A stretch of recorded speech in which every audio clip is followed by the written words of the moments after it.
today we conclude our Heroes and Heroines series of characters in the Bible and in Hollywood. And we end with the dynamic duo. So before we begin, I would like to ask you a little trivia question.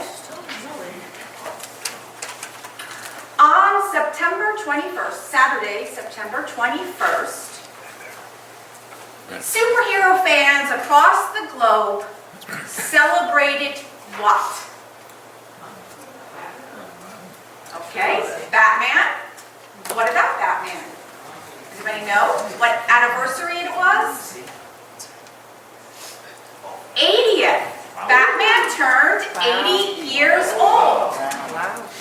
And to celebrate that all around the world, cities, 14 cities, when nightfall landed in their city, as such cities as started in Melbourne, Australia, traveled to Rome, to Paris, to London, made its way eventually to New York, and then finally ended in Los Angeles, where they, at dark, would flash the bat signal. Now we know the bat signal as a distress signal, but to honor and to commemorate the 80th anniversary, it was one of celebration. And one of the reporters that went around in New York was asking people, so what 5 words do you associate with Batman? I want you to take a moment. Hero. Any Batman fans? I grew up with the pow bang with Batman and Robin in the reruns of the 60s series. We thought it was all that when that fake bomb that they would run to and throw in the ocean. So I want to know from you, what are 5 words that come to mind when you think of Batman? Just shout them out. Hero. Hero. Power. Honor. Justice. Courage. Brave. You feel the energy building? Protector. Spontaneous. Responsible. Yes, responsible. All of those are powerful words. And they talked and they also interviewed. So what are some of the common themes? And what came up were themes of hope. Themes of justice, overcoming crime, and all superheroes have that energy of light versus dark, good versus evil, and metaphysically we know evil is a fruit that is not right, but what it means is an unright consciousness coming from a dormant stage or egoic stage of consciousness. But many people don't really, when we're talking about superheroes, don't really associate themes like isolation and loneliness, right? And I want to read something, an excerpt that I found in an article written by Tom Weiss entitled "Batman: A Lesson in Support." One of the most common and overlooked themes in Batman is his isolation and his need for support. He feels the pain of his parents' death keenly. It's what drives him to put on a bat suit and run across town, jumping on rooftops every night. And it is also what isolates him. He thinks that no one understands what he's going through. And he might be right. But his mistake is in thinking that because no one understands his pain completely, that no one can help him. This is a common theme in Batman, both in the movies and the comic books. He struggles with his identity as Bruce Wayne, and he pushes away the people that want to help him. However, Batman begins to shift when he takes in Dick Grayson, aka Robin. Having lost his parents too through tragedy, Robin could understand Batman and his mission and be his partner. Like those beautiful words, "I'll stand by you," that you guys, the Spirit of Peace, sung earlier. And there is a lot of reason for the character Robin to exist, but one of them is because Batman is lonely. I can relate to Bruce Wayne. I can relate to having that belief held so deeply that there is nobody there that would understand my pain, my despair, or that I was even worthy or even willing to reach out to somebody for support when I was going through a difficult time in my life. You see, in my early 20s, after being newly married to my first husband and really discovering what the disease of alcoholism can do, I began to endure verbal abuse. I would have bill collectors show up and knock on my door asking for the money owed. See, we weren't poor. I had a teaching job, and my ex-husband had a lucrative position as the vice president of telecommunications in Merrill Lynch.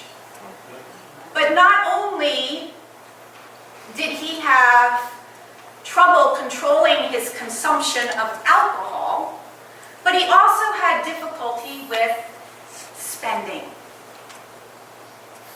And I held that despair, thinking my family wouldn't understand, or felt embarrassed.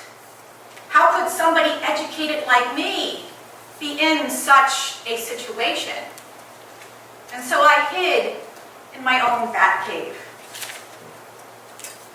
until I hit bottom. Several years after my marriage,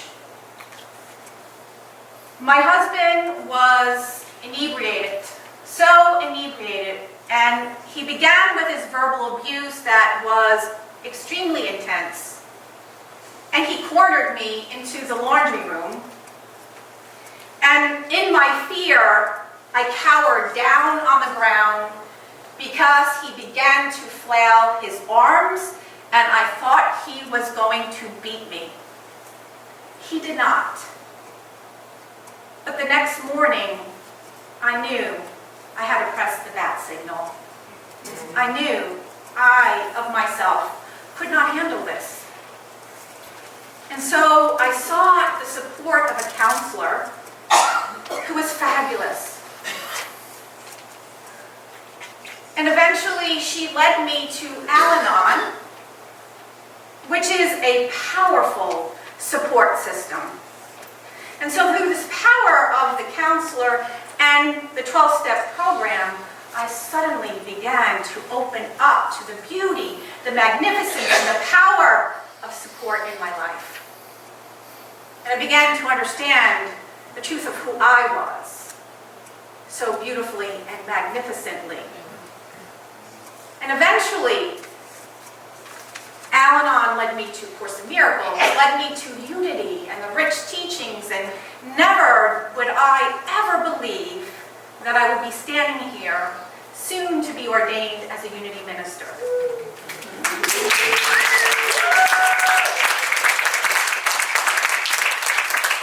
You see, by reaching out, by looking within, claiming the truth, we turn that dark, those secrets into light. And it is my honor and privilege to be a compassionate, and yes, I will even say wise presence to those who come before me. It doesn't mean that I am perfect there and that I am not still evolving, but nevertheless, I claim and know I am worthy of that support and love. So I don't think Bruce Wayne and me are unique. I have a feeling that many of you might, just maybe, have difficulty in asking for help.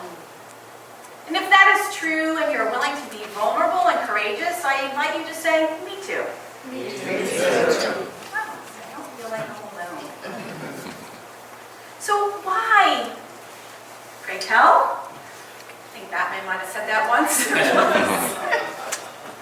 So why may it be so difficult? I'm just going to explore a couple. When it goes back to in that article where it says Bruce Wayne struggles with his identity. We too. Human, divinity, my humanness, impermanence of this world. Oh, I'm divine. How do I do that all together, right? And in unity, right, our first two principles and premises are one, there is only one power, one presence, God the good, omnipotent. And if there's only one power and one presence, well, that means I too am divine. I am divine. Say that with me. I am divine. And even after many years coming into unity, knowing that, they were words that I would say. I would even say them so beautifully. But they weren't really fully embraced, lived.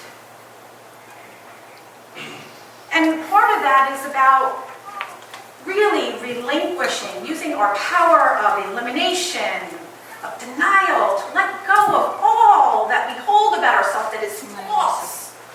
Yes, we are human. Then we cloak ourselves in those experiences. I am broken. I am limited. I am not worthy of love. I am a burden to people. And we live from that space.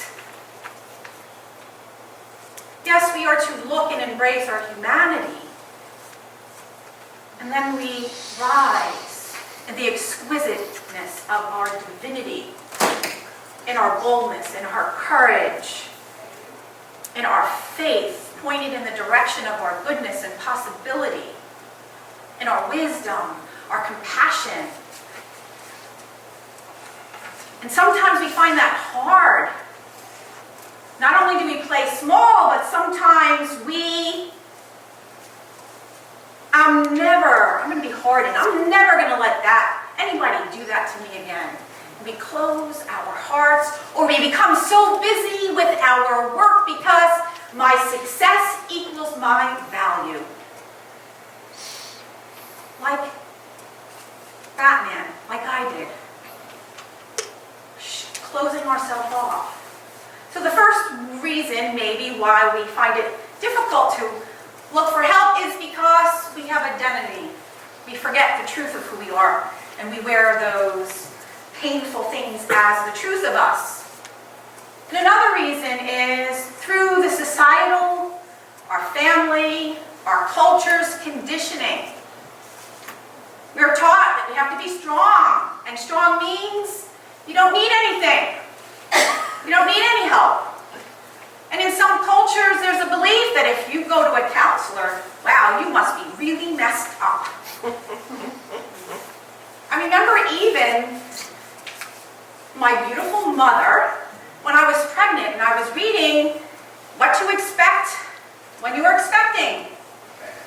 She's like, why are you reading that book? And I'm like, well, I want to find out, what to expect. I didn't need to read any of that. You don't need to do any of that. You just be a mother. And so it became this, I'm like, okay, well, how did that make out for me? No, I wouldn't. There were many blessings, and I am healed there. But that's where the beliefs go so deep. And some of us might believe in our conditioning that we are a burden, or we're afraid of being rejected. Or if we show our weakness, then somehow people will not love us. Right? And then there's the third reason. We've tried that, asking for help before, and it didn't go so good. Have you ever reached out for help and someone did it like, begrudgingly? Or filled you with a bunch of judgment and criticism? Or possibly held it over you and you became hostage? Well, remember that time when I did X, Y, or Z? It happened with a friend when I was going through my divorce who lent me some money, and then suddenly it was the reason for me to wake up at 2 a.m. and drive her to the airport, and so on. So I think you can relate to that. And then the last reason I will share is a very sophisticated spiritual reason. Sometimes what happens when we begin our spiritual path, we begin to know these teachings, or we're students of A Course in Miracles, and something happens, we have this belief like, oh my God, what was I thinking? What was I feeling? And then we think, oh, maybe I'm not so spiritual after all. Has anybody ever done that? Or I'm reading all of these spiritual books, I'm praying, I'm meditating, I'm oming, but crap's still happening. And that's part of embracing our humanity, the impermanence, as the Master Teacher talked about walking between the worlds. Embracing not to curse our humanity, but know that through our spiritual teachings and our tools, that we learn how to navigate and to choose again. To glean, how will I act from this pain and suffering? Will I choose to spew that back in my anger? Will I reach in and be the truth of who I am, even though it is hard? Or we may say, you know what? Nobody can raise our consciousness for us. You know, the Master Teacher said, the kingdom of God is within me. No, thank you. I don't need help. Yes, the Master Teacher taught us the kingdom of God is within. And he also taught us 2 great commandments. To love God with our whole heart and soul, and to love thy neighbor as thyself. And also in the Gospel of John, 1 John chapter 4, verses 7 through 8. Beloved, let us love one another because love is from God. Everyone who loves is born of God and knows God. Whoever does not love does not know God, for God is love. But the difficulty is we have so much baggage attached to that word love. We've talked about this, where we use it interchangeably, like we like, we don't like. But it's about our unifying, harmonizing power of love, where we unify and harmonize in consciousness our thoughts, our words, our actions, and our feelings, to be in alignment with our divinity and the truth of who we are, their most courageous, powerful, and bold selves, despite those circumstances. And so I want to give you how to be that love in action, that support in action, how to be a compassionate and wise presence, not only to yourself, but to another. First, we have to relinquish some old stuff, our power release that we've been taught. To be loving and kind to somebody means to go into collusion with them. Oh, you poor thing. And we go into this pity party. Or, in our desire to be so helpful, right? Because we are wired to want to be helpful. But sometimes that helpfulness is not characterized with wisdom. And so we project what we think. Oh, you need to do this, this, and this. Don't do this, don't do that. And sometimes that may be the list that you are needing to do for yourself and has nothing to do with the person who is sitting before you. So we relinquish that. So what were we willing to step into? What are we willing to be the embodiment to loving thy neighbor, to supporting thy neighbor? First is to be a good listener, not a fixer, but a listener. And to breathe. It sounds so simple. We say that sequence for everything here. And check out mine, breathe. Somebody cut you off, breathe. But it is powerful. It is the breath of God. It's the breath of us. We breathe and we open. We don't get attached to the story. But we open our hearts with empathy and compassion. We embrace the humanity. We empathize. We accept and validate warts and all, snots and all of those of us or anybody who's before us. And then we affirm the truth, how courageous they're being, how powerful they're being, how wise they are, and to trust it and to go within. And then if they're willing, ask them. Do that heart centering, or maybe you can't do the heart center, but just know that the wisdom, if we profess that we are all divine, and we all have that truth within us. Some say that spark of divinity, I say it's a flame of divinity. Our spiritual hearts and mind. And as they pause, and just having the presence of somebody being open and accepting for what is, many times that answer just bubbles up for themselves. But we can ask some guiding questions. Hey, so what do you think you might need to release here? Or what do you think you might be courageously willing to step into in a way that you've never done before?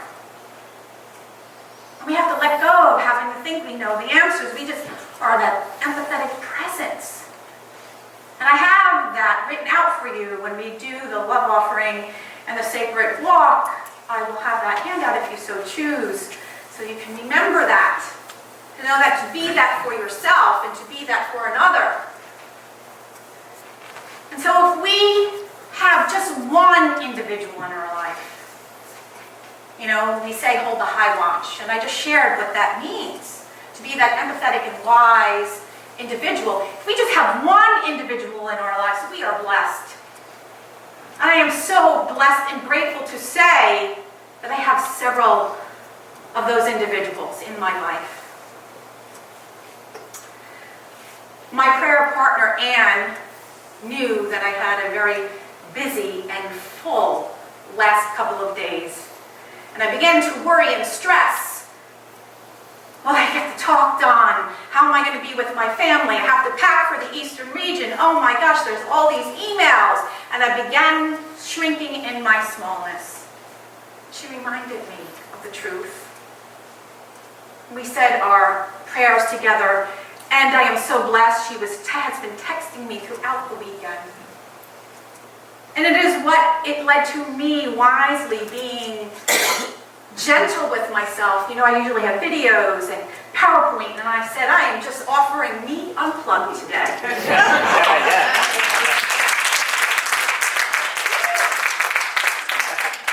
And another such individual is sitting here among us. Reverend Linda. I've hit the bat signal a couple of times. Maybe more than a couple of times. On a personal note, journeying through my son's mental illness, sometimes it is really difficult for me to touch hope or have faith in his wholeness. In one such time in calling Reverend Linda, she was that compassionate and wise presence. And I will never forget that. And I also call her about church. you know, there's a paradigm shift, and this community is not unique. Knowing that we've been having some financial opportunities. So I call and reach out, and I get that compassionate and wise support. And so, from the bottom of my heart, Reverend Linda, I offer this to you as a small token of my love and appreciation.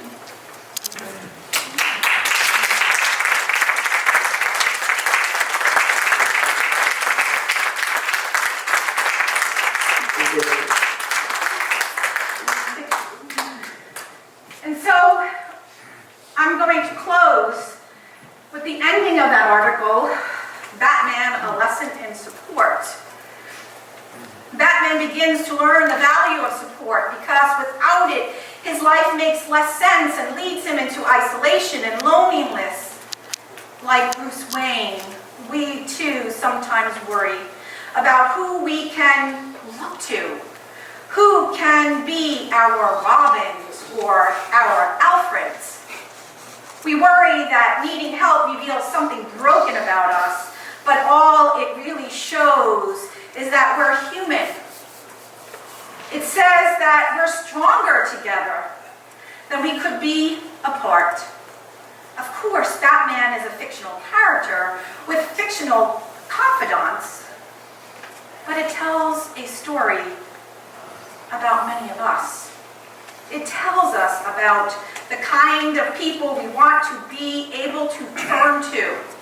It can also tell us about the kind of people we should be when people turn to us. And so I ask all of you, are you willing to be somebody's Robin? Are you willing to be somebody's Robin? And so one small way we can do that, out by the Alan Mosserman poster, there's a form, and it says, I would like to receive support in obtaining funds to buy a ticket for the Alan Wasserman, oh my gosh, concert, or I would like to have support in getting a ride to and from the event. And then on the bottom, it says, I am willing to be a supporter, the Robin. I'm willing to contribute X amount of money towards a ticket for another, or I am willing to drive someone to and from the concert. And so with that, I leave that over there, and I bless you, I thank you, I appreciate you, and may you have a blessed and joyous day.